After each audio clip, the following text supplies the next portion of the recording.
Good morning, good afternoon, good evening to everyone on the call today. Wherever you're calling from, I hope you're all well. My name is April Williams. I am the founder and CEO of Candid HR. We provide consultants to work with tech businesses who are looking to nurture an inclusive culture. My background has been in HR and in tech, so I'm very excited to be on this panel and be joined by an amazing panelist where we'll be talking about interviewing best practices. So before we jump in, I would love to pass on the mic to my fellow colleagues on this call to also introduce themselves, and I'll take you through what we'll be talking about in this session. So over to you, Don. Thank you, April. So I'm Don. I've been leading engineering teams in the Bay Area for about a dozen years. Companies I've led include Medium, ClassPass, and scaling engineering teams from the very first hire up to about 120 people, including a global component. So really looking forward to talking about how to do that well, especially at a startup. Thanks, Don. How about yourself, James? My name's James. I run Albany, which is a search firm that specialises in moving CTOs and CPOs to high-growth technology businesses across Europe. We're 10 years old. My perspective is slightly different, maybe to the audience here, but to the other speakers. But from my perspective, it's more the angle of what a CTO sees. We know them well, and I know many of the people on the call, I'm sure. So thank you very much for letting me speak today. I'm looking forward to it. Thank you, James. And how about yourself, Rob? Hello, yeah, thanks, April. Great to be here. I'm Rob Zuber, CTO of CircleCI. I've been with CircleCI about 7.5 years, so grown from 14 people as an organization to just over 600, I think. More than that, engineering growing from about 10 to 250, 275. So lots of hiring for sure in all of that. And prior to that, just lots of small startups, been in startups since the late 90s. Great to be here.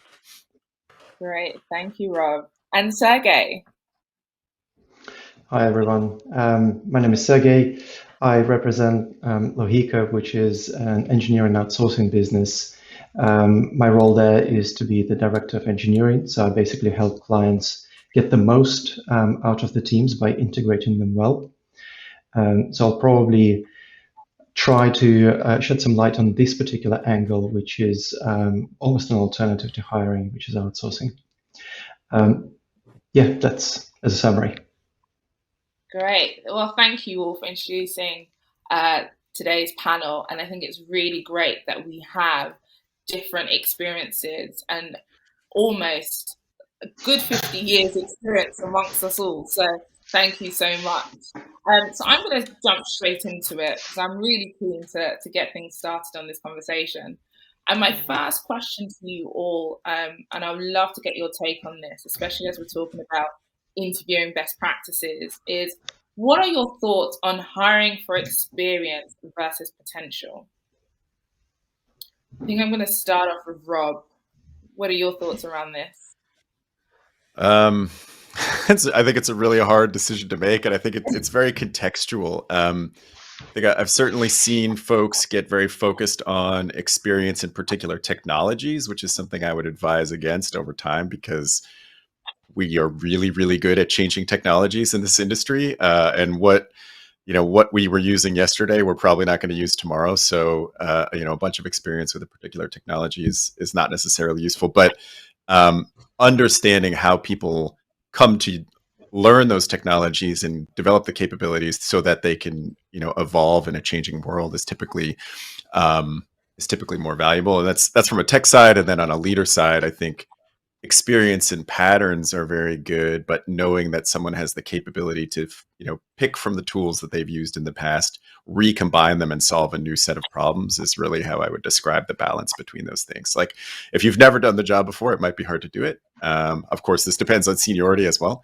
But if you just know how to do a job one way, that also feels like a bit of a red flag. Yeah. Yeah, that's really interesting. And then, Don, I would love to come to you with this question. What are your thoughts on hiring for experience versus potential? Given your background working with a lot of tech companies, when you're looking to scale your businesses or your tech teams in this case, what are the things that you think about when you're hiring? Is it more potential or is it experience? Where are you on that spectrum? Well, I think I would agree with Rob that it is quite contextual. I think there are certain roles where experience is really critical. Those tend to be very specialist roles where there is a particular thing which is truly necessary to succeed in the role. But most engineering roles are not that. And so if you think about interviewing as how are we going to establish knowledge about how successful this person will be in the future, because obviously we want them to succeed at our company, then potential has a great deal of impact on that. And I've had tremendous success hiring people with a lot of potential that perhaps have been overlooked by others in the market. And so that's the other dimension of this, which is that we're in an incredibly competitive hiring space right now. Engineers are in very high demand. And if you can find a candidate that looks a little bit different shaped than what everybody is looking for, and they have that potential, you have the ability to really accelerate your growth by landing candidates that other people are missing out on.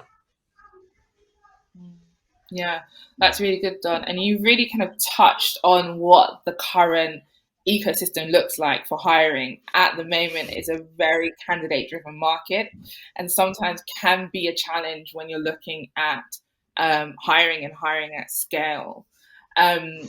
So thank you for bringing that insight onto that question. Sergey, I'd love to get your take on this, because obviously your business focuses more on the outsourcing element of it, right? So what are your thoughts about hiring for experience versus potential? And what do, I guess, the type of conversations you have with your clients, what are they looking for? Yeah, of course. We do get involved with a lot of hiring as well, even though it's framed as outsourcing, but in a different geography, the same process is going on, really. I think that traits have real consequences, traits that people might have. So people, for example, that are curious will inevitably learn stuff. And people that enjoy confrontation, for example, can easily create more work for their managers, for instance. So I think the point is being intentional with those traits, like identifying them, seeing them in people, and thinking, can I leverage it because I'm talking to this candidate for this particular role? Obviously, pretty often we hire under pressure to deliver, which is where experience comes to the front. But it's always nice to be able to hire strategically.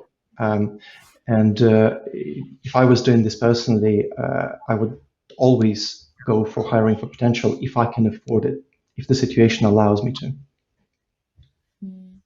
Yeah, I love the way you ended on that. Is if it allows you to, right? If you're working on something right now that allows you to really think forward and be more proactive with recruitment, then you're in a position, a really good position actually, to hire for potential. But where things are a bit challenging and out of your control, for example, the tech scene right now, and it being a candidate-driven market, it can be quite difficult. But what also adds another layer to that is your competitors, right? What are your competitors offering? As we see, and we talk about this all the time, we look at the average tech companies, and we try and compete ourselves with. Don, when we were speaking, you used the analogy FANG. So that's Facebook, Apple, Amazon, Netflix, and Google. And we try and compare ourselves to them, right? We try and offer roles or try and I guess, replicate their interview processes. So my question to you, Dom, and I'd love to start with you, is how can your average tech companies compete with Bang for candidates? If we're thinking about potential versus experience here. Yeah, I think that's something that many people are facing because there's just so much oxygen in the room consumed by these enormous, well-capitalized companies that have a tremendous amount of resources and incentive to go after candidates. And I think that if you play the same game that everyone else is playing, you should expect to get about the same results. And so, as a scaling or smaller company, the question you really need to think about is how are you going to stand out? What makes you unique? And so, in a lot of ways, that means thinking about how you can differentiate from FANG rather than how you can be more like them. For example, almost all of the large tech companies use a form of pooled hiring where candidates don't often meet with the specific teams and engineering managers that they're going to be working with. And so, as a small company, you can give candidates a lot more assurance about the types of personalities that they'll be working with, the kinds of technologies that they'll be working with, and you can also probably operate a lot faster than they can. A large company will typically have an end-to-end process of 4 to 6 weeks.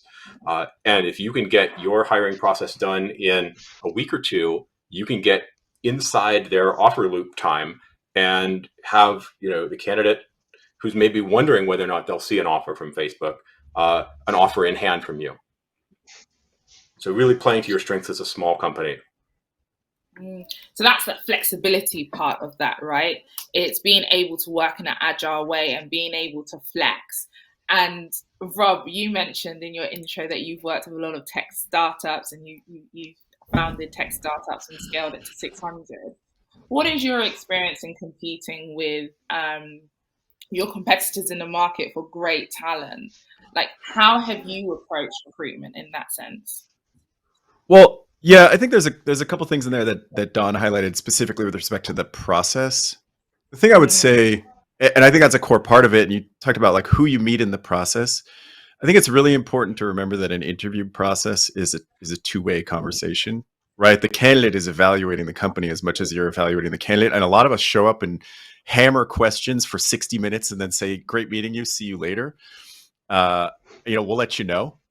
And the candidate has no opportunity other than trying to read between the lines, and you have such a great opportunity to convey who you are.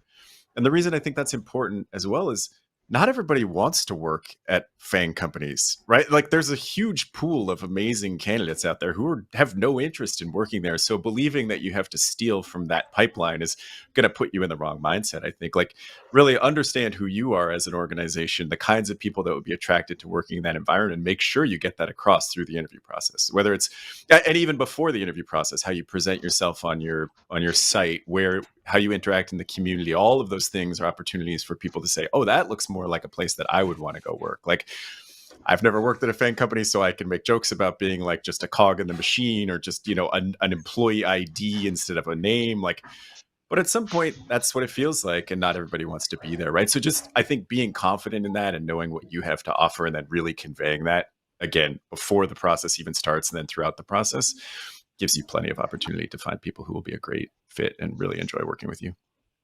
Yeah, that's really good. So here we're talking about that employer branding piece, right? How are we connecting with our potential talent that could join our business? So really looking at how we talk about our business, how we're actually showcasing the culture internally and who we are. So thank you. Sorry, can I make one more comment? I'm just gonna throw out one more thing because this is a CTO audience. I often get on late stage interview calls with folks that we're interested in, and they say, how do you have time to be here? Like, I'm so impressed that I'm speaking to the CTO. So I'm leaving this with all of you. And my response is, what else should I be doing?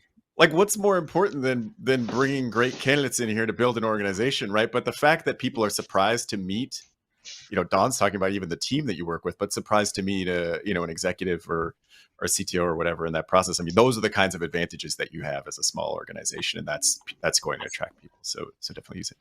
Sorry. No, that's fine. That's added value. That's what we need on this call, is to add value for our audience.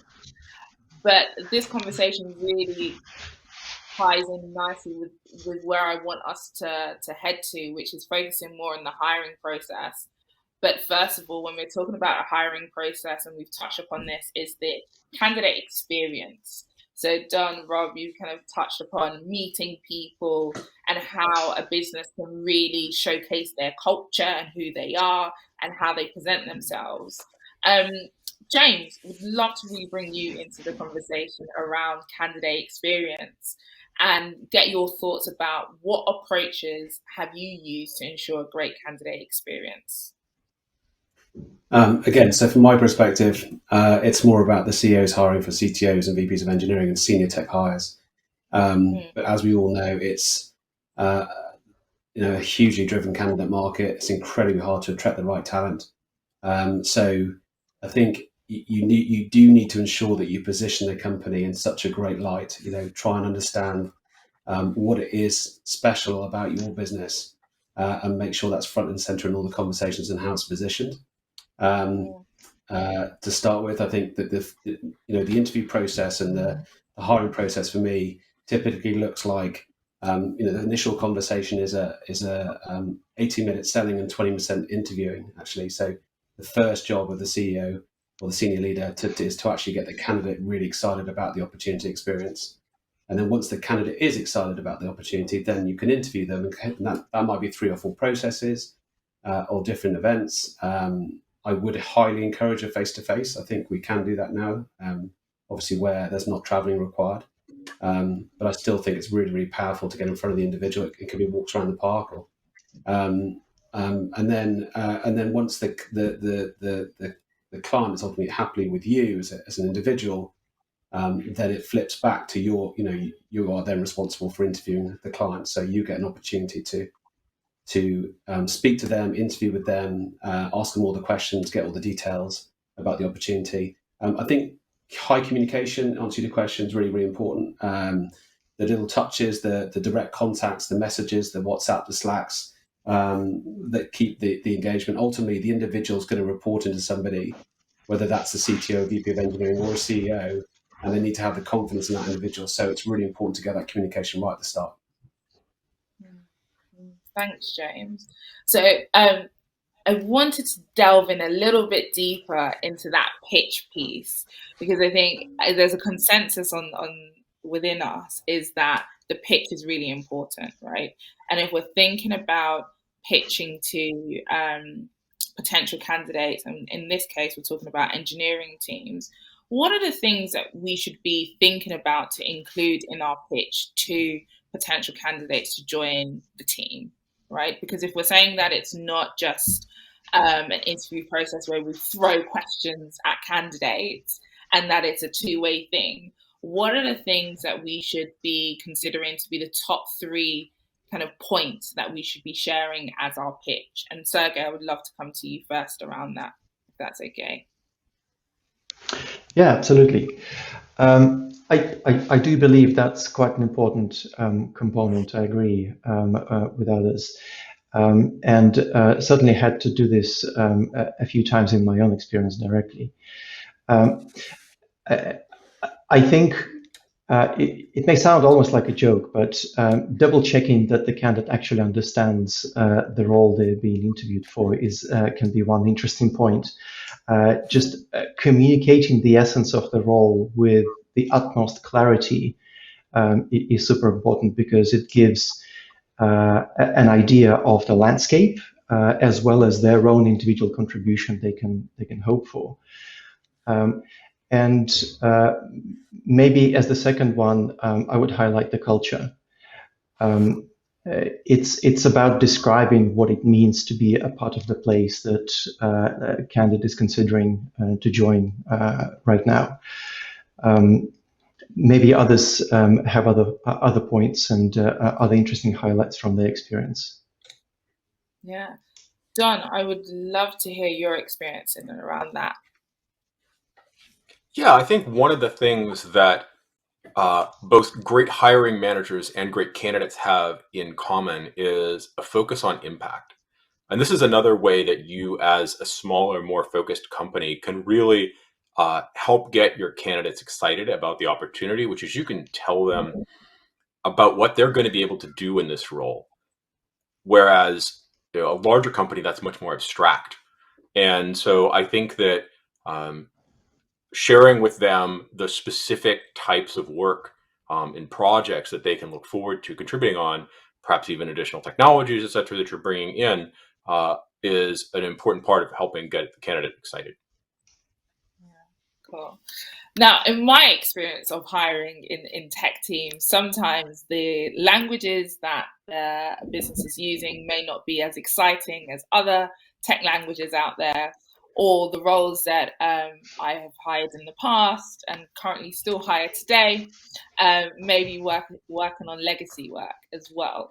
So if you're a CTO and you know that actually what you're hiring for is not as exciting as other competitors or not as exciting as other projects that could be out there for the talent you're looking for, how do you pitch that to a candidate? Like, how do we ensure that we are being honest about what they're coming to bring to the table and what they're going to contribute? And Rob, I'm coming to you with this question because I would love to get your insights on that.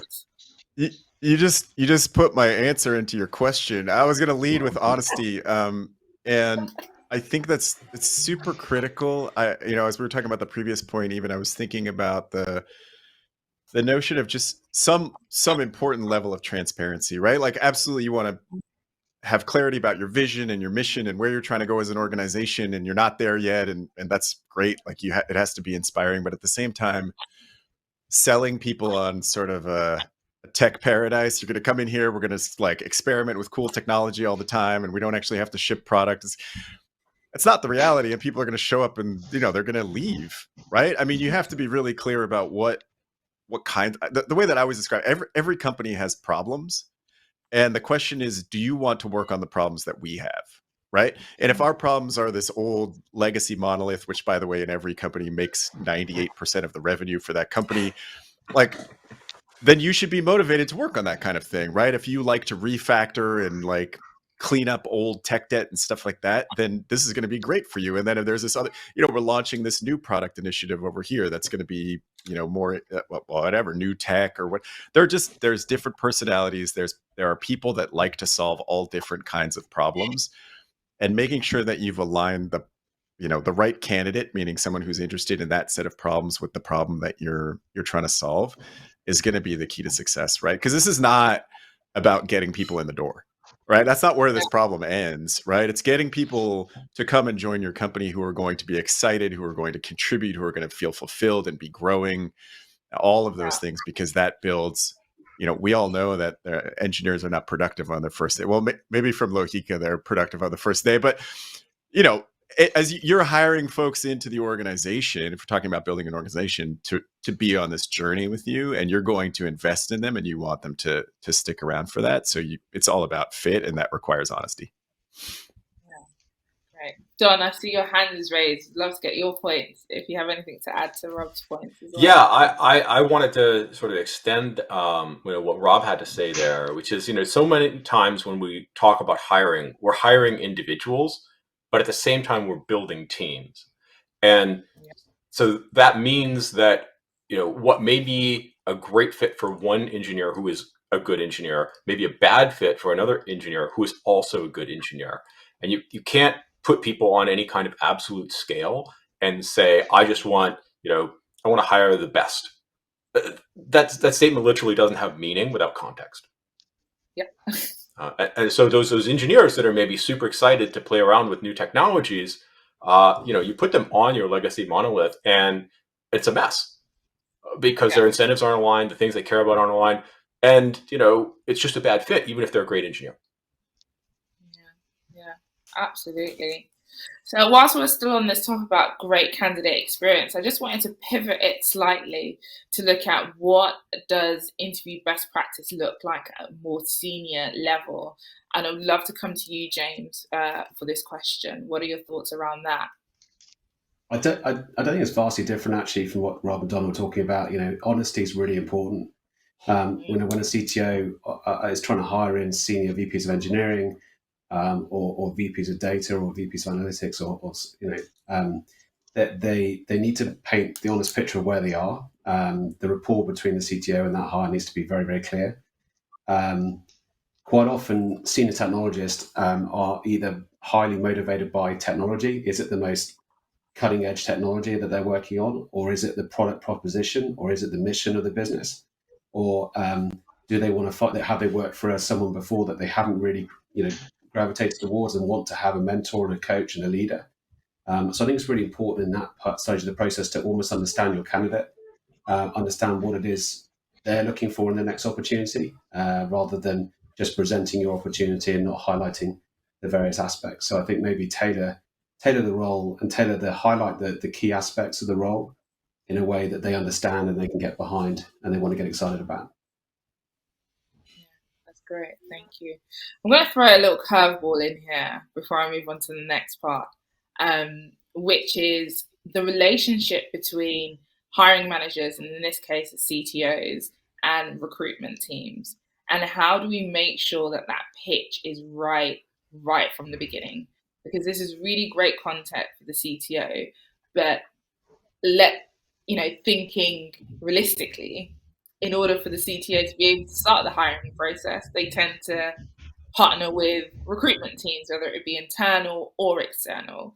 So how should that relationship, in your experience, how should that relationship start in terms of mapping out what that candidate journey will look like, and also what type of candidate they should be looking for to join the business?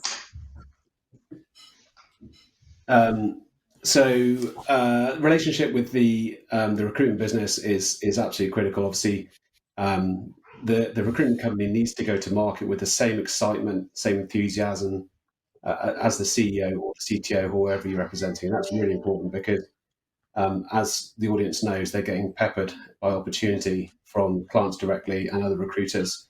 So I think it's really important to take the same energy to the candidate market. I think you position the company in the best way possible. Again, talk about the if you're mission led, highlight that. If you're technology led, lead with that. If it's a growth and opportunity, lead with that. I think, and attract the right person to the right role.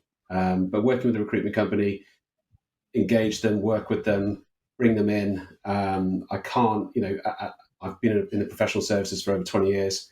And I've done everything right from, hiring engineers right through to senior technology executives. And what I would say is, if you want an outcome, invest your time and energy with a company or individual you feel that can best represent you in the market.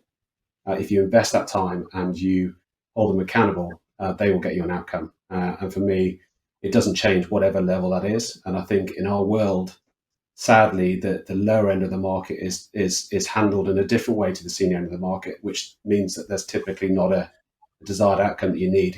If the hiring managers fully engage with the partners that they choose to work with, and that the partners believe they're going to get an outcome, then they'll work a lot harder and be much more efficient to get the outcome you need. Yeah, that's absolutely true. Thank you, James. Putting that energy at the beginning of the process really ensures that you have built a process that is robust. And at times where it does need to pivot, you do have that relationship with recruitment agencies to be able to change direction, but together. So you're both still on the same page with the type of talent you're looking to bring into the business. So thank you, James. As we mentioned before, it's a candidate-driven market at the moment, but then also a lot of businesses are really focusing on diversity and inclusion. And, in the tech scene as well, the conversation about diversity within tech has been a conversation that's been going on for many years. Some businesses are doing well, and some businesses are still on their journey to building or nurturing a diverse team within their engineering departments.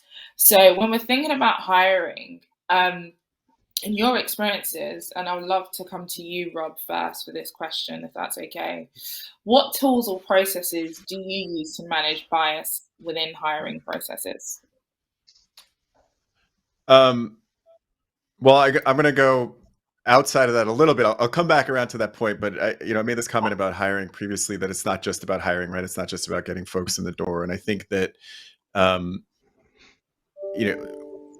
it needs to start from inside the company, is where I'm trying to go. Yeah. Meaning you have to be building the perspective inside the organization, because that's going to come through in the process of hiring, right? So, you have, I won't call them simple, but there's some fundamental tools in the hiring process, like making sure your interview panel is at least diverse in representation, so that there's different perspectives that can be included, as well as an opportunity for candidates to meet, get feedback, honest feedback from members of the organization who are maybe seeing it more like they would. We use tools for everything from like job description, basically, like Textio, I think is the name of the product, right? So to scan a job description and say, this is going to be more appealing to certain groups of people, and therefore you might want to change the phrasing, right? So there's some basics, I think, but really it's about building the culture internally that says, this is important to us. And again, once folks arrive, if it's okay, cool, I got in the door, but I really don't enjoy this experience, then it probably wasn't worth the effort, right? It needs to be a much more end-to-end perspective of how to manage your whole organization environment. Yeah, no, 100%. Obviously, this is my bread and butter. This is what I do every day. I support tech companies when they're thinking about how do they, wouldn't say remove bias, because it's very difficult to remove bias. Bias is almost our flight or fight response to navigate the world. But it's more about being aware of our biases and seeing how they play out within the hiring process. So it's more about being aware of those barriers and looking at how we can reduce that. And one of the tools that I've used most recently that I found super, super helpful, and I recommend this to all of my clients, is Applied. They are almost similar to an ATS platform. And what they do is, similarly to Texaco, they have that tool where you can look at your job descriptions and see how you can make it more gender neutral. But then also they really focus on the what they call work samples versus questioning. And the work samples is a really nice way to be able to compare candidates, but not compare them based on their previous experience, but based on the work samples that are alive to their scenarios that they have, or challenges internally, that really help hiring managers make more of an informed decision. So work samples are really good there. So, Sergey, I would love to get your thoughts about or hear about the tools and processes that you use to manage biases within hiring. I know you hire globally. It's not just in a particular region. So I guess that's a bit more challenging in that sense. It certainly comes with its own challenges, but in the context of the question, that can actually be even more helpful, because if what you have at your disposal is multiple regions, multiple geographies, then that almost automatically guarantees that you can have an easier time with diversity. I would actually agree with Rob, because what I firmly believe is that fundamentally it's important to be what you're trying to build. So the way the company actually comes across and presents itself says a lot to candidates.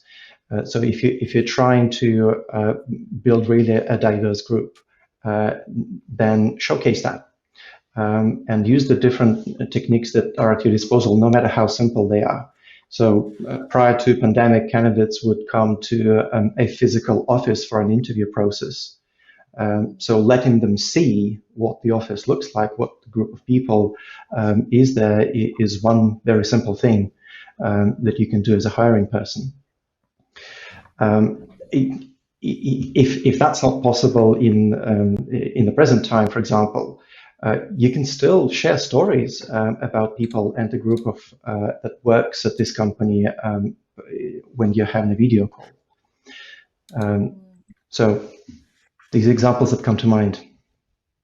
Great, thank you. How about yourself, James, Don? Do you have any more to add to that in terms of kind of tools or processes that you've seen have worked or not worked when it comes to reducing bias within the hiring process? Diversity comes up in almost every conversation we have, and especially in the CTO world and the VP of engineering world, the ratio, certainly male to female, is significantly different. The way we index against it is simply just tracking, our diversity inclusion across the long list, to make sure that the pool of resource is a better representation of the audience that you're trying to attract. So, that's our combat. But ultimately, I believe quite strongly that we need to improve the funnel that's coming through, to actually affect the outcome, in my opinion. But we sometimes work with clients to compromise on the experience levels to try and beat the bias. Yeah. Don, how about yourself? I guess I'd have to disagree there, especially when it comes to compromising when hiring diverse candidates. I think if you think about what does it take to succeed in the tech industry under bias, under sort of the things which are holding people back if they come from minorities. I think that saying I'm going to look at candidates that don't necessarily have exactly the title that I want them to be in. People who've hit a title level or two below may have the same experience or more, but it's not reflected in their resume because they have been denied opportunities because of their background. So I don't think that adjusting your expectations is the right call. I think that what you should do is you should think about how are you going to build people up? How are you going to create a strong leadership bench from the material that you have?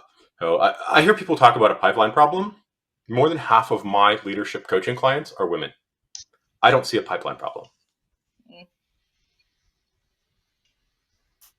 Is that predominantly the US? I'm globally.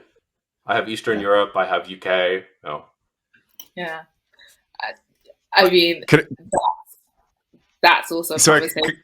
Oh, sorry, Rob. Go on. I just want to add, because Don said a really cool thing in there, and I just I don't know. I was smiling because I thought it was really great, and so I just want to comment on it, which was the not adjusting your expectations. And I think what that calls out in this, we're talking senior level, but at any level, is the way that we think about our expectations, and whether it's you're talking about titles like check boxes, you've done this because that's what it says on paper, versus really understanding the candidate.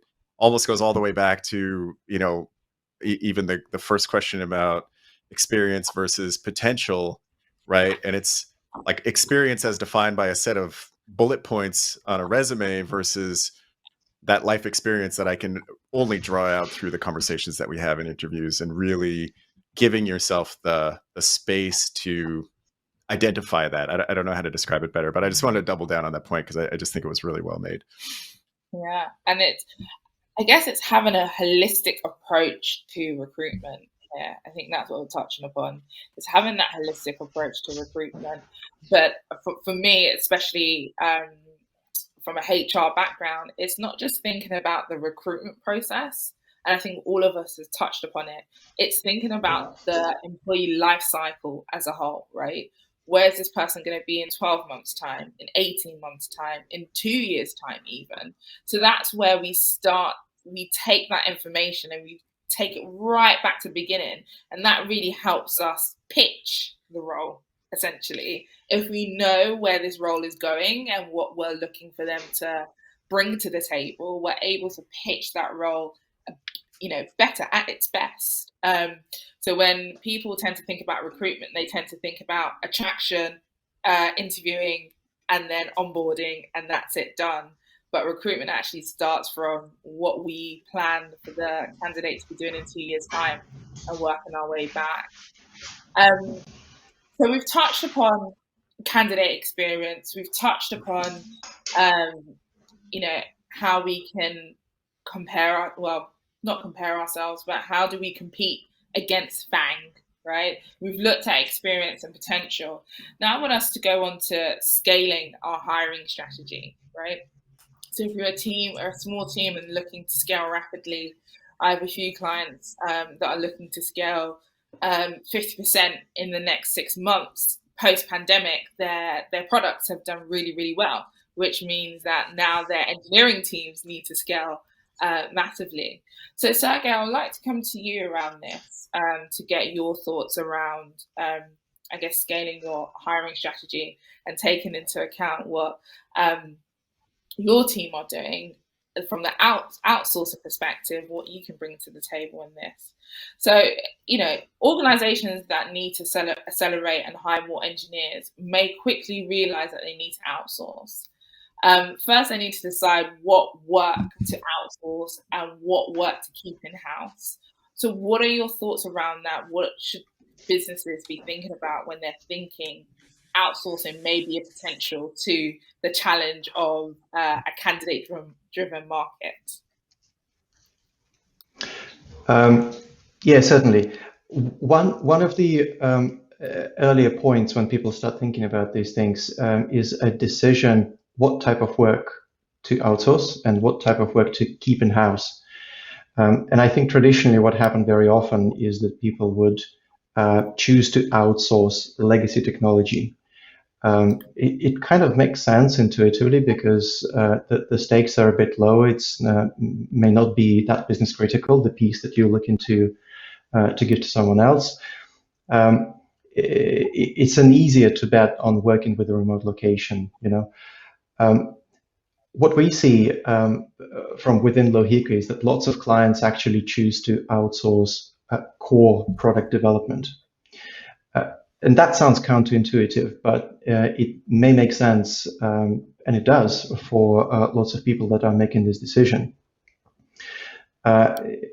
It probably is because there are some misconceptions. So one, for instance, is that it may be, some people may believe it's hard to find great engineers that are focused on modern technology in the regions that are traditionally used for outsource. But it actually is possible across Ukraine, Portugal, India, Romania, other places. And even working on the core product development can be effective with a remote location as well. It all depends on how the work is organized. So it's about approaches rather than anything inherited in working with a different region. And the obvious evidence for us is over 1,000 engineers doing just that. A good example maybe of a particular situation where, just to show why it works, is an organization choosing to outsource core development because their internal in-house team is just wrapped into dependencies and they cannot physically create this bandwidth to advance their own strategic roadmap. So this is where a team from a company like Lohika could come in and make that progress while the in-house team is really holding the thought and supporting the operations. Great, thank you. I can see we've got a couple of questions coming in from the audience. I'm just going to ask them to the whole panel. So please bring your thoughts onto that. The first question is, how necessary is an engineering brand for recruitment? Dunn, would you like to answer this question? I would actually, because I've tried to build engineering brands several times, both at Medium and at ClassPass, and I would say it's extremely difficult to do. Cloudflare and Netflix and a number of other companies have amazing technical brands, and as a small company, that's the bar you need to hit to get competitive. And so it's a very low ROI investment. So for most companies, I wouldn't recommend you put your attention there. So where would you say they should put their attention to? I think there's other ways to differentiate. What is it about your product or perhaps even just corners of your tech stack that are interesting. That's different than having a tech brand. I would say when you're writing about your company and your team,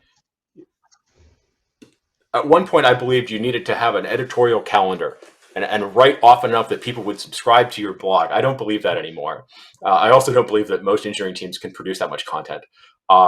So it really comes down to, can you get one or two really interesting, insightful things that can move through the community in a way that gets you interest? And those don't have to be about engineering. Yeah. Brilliant. Well, thank you. Unfortunately, we've run out of time now, but thank you all for your insights. They've been great.